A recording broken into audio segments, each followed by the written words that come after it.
3 erreurs que je vois souvent en concert et sur lesquelles il faut que tu travailles si tu veux te démarquer et te professionnaliser. La première, c'est un peu la base, il s'agit d'attitude, on tourne pas le dos au public, ou en tout cas le moins possible. C'est important de travailler ta gestion de l'espace scénique et tes déplacements pendant les répétitions, que tu sois seul ou que vous soyez plusieurs sur scène, il faut quasiment voir ça comme une chorégraphie. La seconde, et je sais que beaucoup d'artistes débutants font cette erreur parce que je le faisais aussi, c'est de laisser de longs silences entre les morceaux. Là aussi, d'une certaine manière, il faut occuper l'espace. Alors je sens que vous allez me dire, il vaut mieux se taire que de dire de la merde.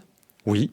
Mais c'est pour ça qu'il faut préparer des transitions. On évite d'y aller en impro, comme ça, on sait exactement ce qu'on doit dire. Et ça rend tout de suite la prestation beaucoup plus vivante et intéressante, parce que t'es pas juste là pour faire le jukebox. Et enfin la troisième, peut-être la plus importante, et qui demande beaucoup d'entraînement, si on se loupe, on continue, on fait comme si de rien n'était. La pire chose à faire dans ces cas-là, c'est de se figer. La grande majorité du public ne se rendra pas compte de ton erreur si tu la notifies pas. C'est ça aussi le spectacle vivant, il y a parfois quelques petits loupés, l'important c'est de se rattraper et de continuer d'avancer, donc fais semblant, et tout ira bien. Moi c'est Amos, t'es bien sur l'écurie, à la prochaine.